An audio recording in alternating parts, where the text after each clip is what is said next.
ছাওয়ায় সব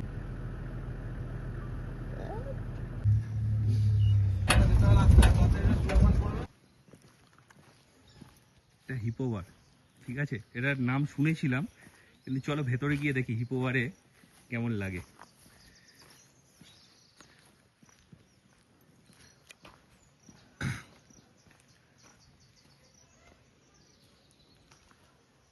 আমাদের মুথু হোটেলে আমরা স্টেইং করছি ইনসাইড দ্য মাথায় মারা। এখানে হিপোবার আছে,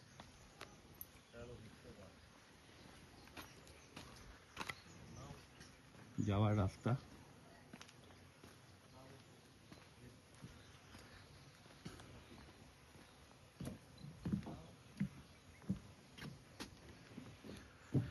হিপোবার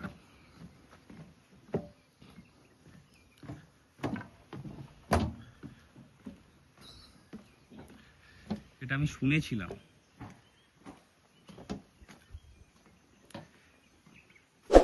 ওই দেখো হিপো সব চড়াচড়ি করছে।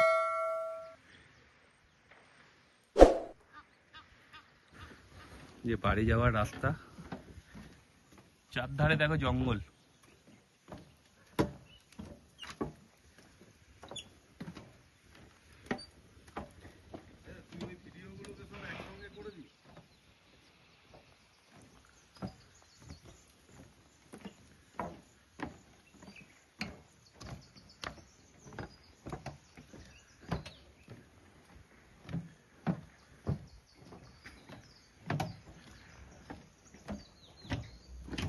বাথরুম, হ্যাঁ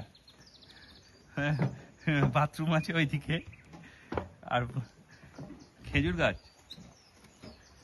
অন্য ধরনের খেজুর গাছ পুরো। জানি না খেজুর গাছ কিনা, দেখে তো মনে হচ্ছে খেজুর গাছ। এই দেখো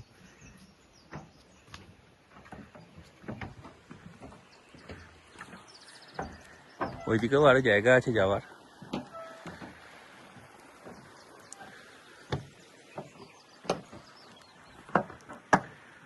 চলো হিপোবারটায় ঘুরে আসি, বাড়ির মধ্যে থেকে কেমন লাগে দেখি।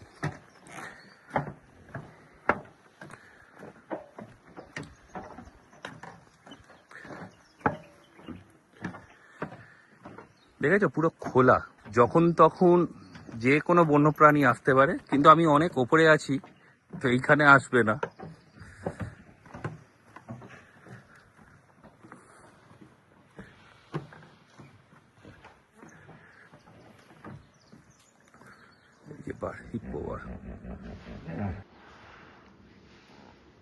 এখানে বসে বসে ড্রিঙ্ক করো আর হিপো দেখো।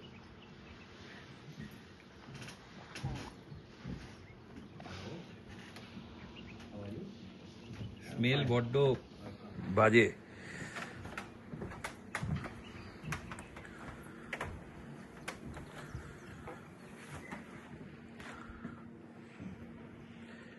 স্মেলটা খুব বাজে। এই বারটা একটুখানি দেখিয়ে দিই তোমাদের। এই যে বারের চার সাইডে কাঁচ দেওয়া আছে, আঙ্কেল ওখানে দাঁড়িয়ে আছে।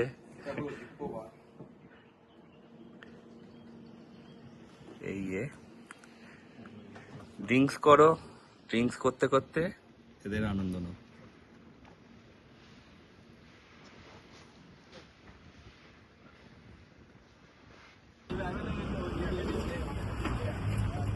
অ্যাভেলেবেল আলিপুর জু। এইদিকে হেলে যাচ্ছি রে।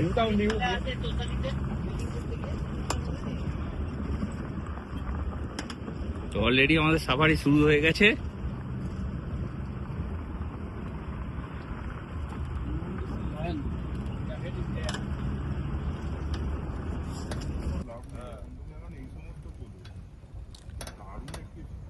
আফ্রিকা মহাদেশের অন্যতম আকর্ষণ মাসাই মারা ন্যাশনাল পার্ক। এমন একটি জায়গা যেখানে প্রকৃতি তার নিজের ছন্দে বেজে থাকে। অসীম সোনালী প্রান্তর, নীল আকাশ আর মুক্তভাবে ঘুরে বেড়ানো বন্যপ্রাণী, সব মিলিয়ে এক অপূর্ব দৃশ্য।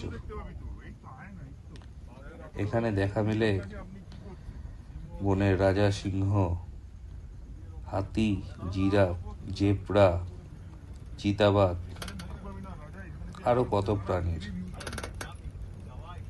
যারা এই প্রাকৃতিক পরিবেশের অংশ হয়ে শান্তভাবে যুগের পর যুগ ধরে বসবাস করে চলেছে।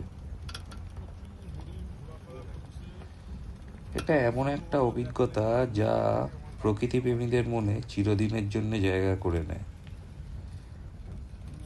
প্রকৃতির কাছে যেতে চাইলে মাসাই মারা হলো এক অসাধারণ গন্তব্য। একবার সবারই আসা উচিত। একদল হরিণ নিজেদের মতন বিচরণ করে বেড়াচ্ছে। এর মধ্যে একটি মাত্র পুরুষ হরিণ আর বাকি সব মহিলা হরিণ। একে মানে পুরুষের সঙ্গে বাকি মহিলা হরিণগুলোর সব প্রেমের সম্পর্ক, আমাদের গাইড দাদা যা আমাদের বলল। তো তারা নিজেদের মতন বিচরণ করে বেড়াচ্ছে ধুধু করা খোলা প্রান্তর। হ্যাঁ, তাদের নিজেদের জীবনের ভয়ও আছে। চোখ কান সজাগ রেখে, ওই যে পুরুষ হরিণ সে সব দিকে কান সজাগ করে আছে, আর বাকি মহিলা হরিণগুলো নিজেদের মতন ঘুরে বেড়াচ্ছে। আমরা যেই সময় ঢুকেছিলাম তার কিছুক্ষণ বাদেই বিকেল হয়ে যাওয়াতে, তো আলোটা দেখো আকাশ থেকে কি সুন্দরভাবে বেরোচ্ছে, সুন্দর লাগছে আকাশটা দেখতে। এটা কিন্তু বিকেলের আলো। আর এই দেখতে দেখতে হাতিও চলে আসলো। তো এরা দলগতভাবেই থাকে সব সময়। এখানকার বেশিরভাগ প্রাণী সব ছোট ছোট দলে দলে থাকে। তো হাতি তো এখানে দেখতেই পাচ্ছ পুরো পরিবার নিয়ে বিরাজ করছে।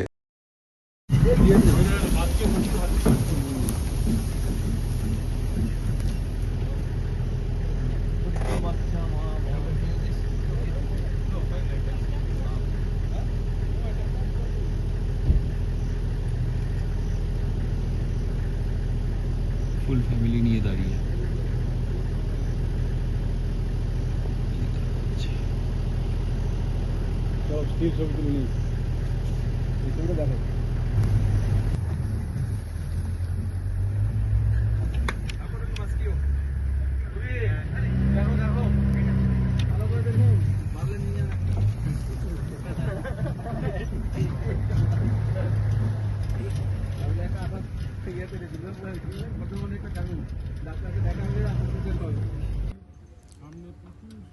গাড়িটা ঘুরিয়ে দাঁড় করাতেই অদ্ভুত কিছু দৃশ্যের সম্মুখীন হলাম। আমরা সবাই অবাক হয়ে গেলাম। না না, কিছু নয় তেমন। দেখো কি, বনের রাজা সিংহ, সিংহ শাবক, 4-5টা বাচ্চা তাদের মায়ের জন্য হয়তো অপেক্ষা করছে। তার মা শিকারে হয়তো গেছে। বছরখানেক বয়স হবে এক একটার, দেখে যা মনে হচ্ছে। আমার তো অত আইডিয়া নেই, কারণ সিংহ তো আমাদের এখানে রাস্তাঘাটে এরমভাবে ঘুরে বেড়ায় না। তাই চোখের নজরে দেখে যেটা যা মনে হলো। নিজেদের আনন্দে আছে, বিকেলবেলা গাছের ছাওয়ায় বসে আরাম করছে। এদের পারমিশন প্রথম দেখাতেই এদের দেখতে পেলাম, মানে এদের পারমিশন পেয়ে গেলাম জঙ্গল ঘোরার। বনের রাজা পারমিশন দিয়ে দিয়েছে। এবারে কিছুটা দূর এগোতেই হঠাৎ করে দেখতে পেলাম জিরাফ। দৃশ্যটা দেখেছো কি সুন্দর, আর কতটা লম্বা, গলাটা কতটা উঁচু দেখো। অত বড় গাছ, ওই গাছের পাতায় সোজা মুখ চলে যাচ্ছে। আর জিরাফের হাঁটাটাও কেমন অদ্ভুত ধরনের। যাই হোক, সব মিলিয়ে একটা অসাধারণ দৃশ্য।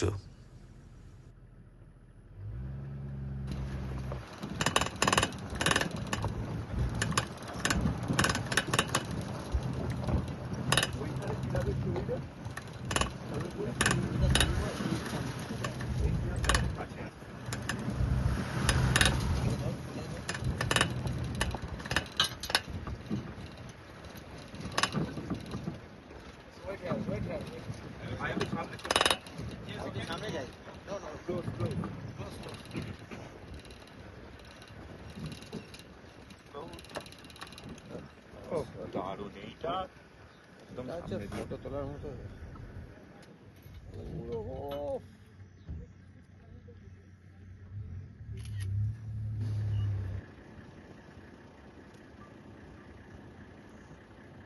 পেছনটা করে নিন, জুমটা হচ্ছে না, হাত দিয়ে ওপরে এইটা দিয়ে করুন, এই দেখুন, এই দেখুন, এই দেখুন,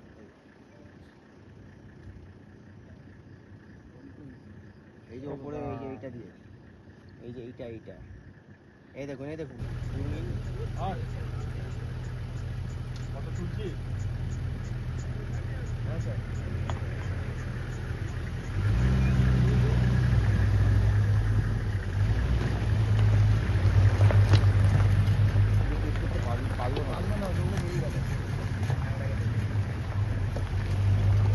ওটা কি হরিণ তো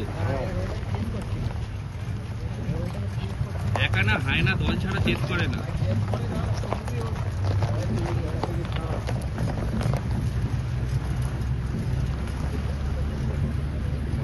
হায় না জীবনে একবার মাথায় মারা আসতে হবে, তোকে কন্টিনিউয়াস ফলো রেখেছে, আর এই যে ওকে দেখছে ভাই, একে ফলো রাখছে ওকে একটু আগে চেস করেছিল একে এরকম ভাবে ওকে মানে বলস করছে যে আমি তোকে অ্যাটাক করব না বলে সেট করে গিয়ে অ্যাটাক করে দেবে, বুঝলি? হরিণও কিন্তু হেভি ফাস্ট, এই যে তেগে আছে অ্যাটাক করবে বলে ও বুঝে গেল এর মুভমেন্ট নেই, হায় না ও একা আছে, করবে না, ও এগোতে শুরু করলে এটা আবার পেছন ঘুরে দেখছে বারবার করে, চলে যাচ্ছে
তো আমরা আমাদের হোটেলের মেন গেটের সামনে আবার চলে এসেছি, কারণ সন্ধে হয়ে আসছে আর অন্ধকারে জঙ্গল সাফারি হয় না।